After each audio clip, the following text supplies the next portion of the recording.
Kamakailan lamang ay giniit ni dating Senator Trillanes na mayroong mahigit sa 50 yata. Di umano na mga aktibo at mga dating pulis ang kinontak o tinanong. Sabihin nating iniimbestigahan ng ICC. At sinabi pa ni Trillanes na malapit na yung pag-i-issue ng warrant of arrest dito sa dating Pangulong Duterte.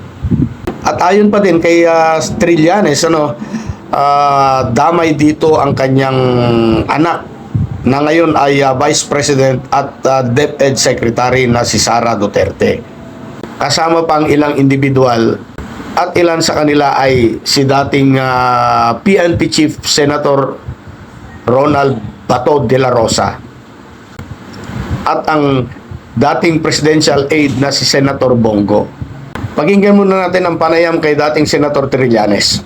Base sa informasyon ko at yun yung inilabas ko a few months ago when I got this information, late second quarter lalabas yung warrant. So, pwede na nating stretch yun. Sabihin mo na, at middle of the year, siguro June, July, yun yung doon mangyayari yan. So, it's a waiting game at this point. Aba mga kababayan, talagang malapit na kung June or July, ano ngayon? Yan bagay na sinagot naman ni Roque. Sinabi ni Roque na si Trillanes daw ay full of hot air. Ibig sabihin lamang ni Roque ay pinapainit lang ni Trillanes ang usaping warrant of arrest ng ICC.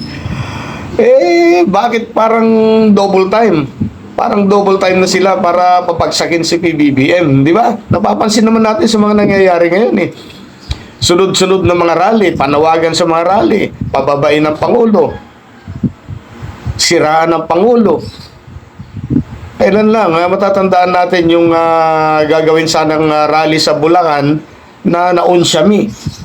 Ay, naku talaga, Balita ko nga, may scheduled rally na naman sila sa Dumaguete City. Pakinggan natin yung interview kay Harry Roque. Well, let me be clear that Trillanes is full of hot air because the entire proceeding, while it's under preliminary investigation as a lead council member of the ICC, is kept confidential. So that's all hot air. Ayan. Kung ako tatanungin ninyo, sanay na ako dyan sa kay Harry Roque. Lahat naman ay gagawin lamang para makadepensa Alam niyo mga kababayan, ang dating presidente na dapat sana ay sumusuporta at tumutulong sa kasalukuyang administrasyon, naging rallyista na. Naging rallyista na ang dating Pangulong Duterte. Malinaw na talagang gusto nilang paupuin, ang gusto nilang maging presidente para mapigilan itong ICC. Parang yan talaga ang number one or main reason. Di ba?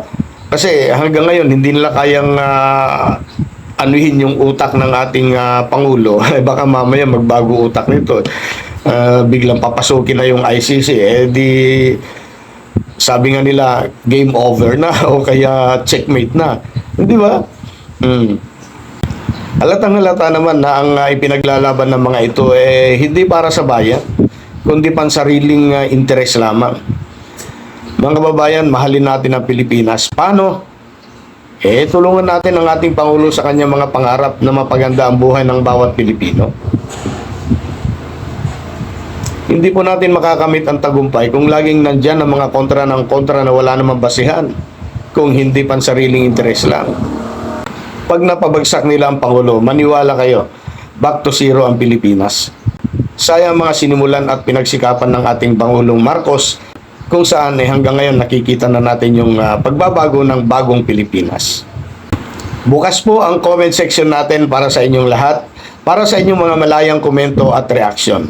Maraming salamat po sa panonood.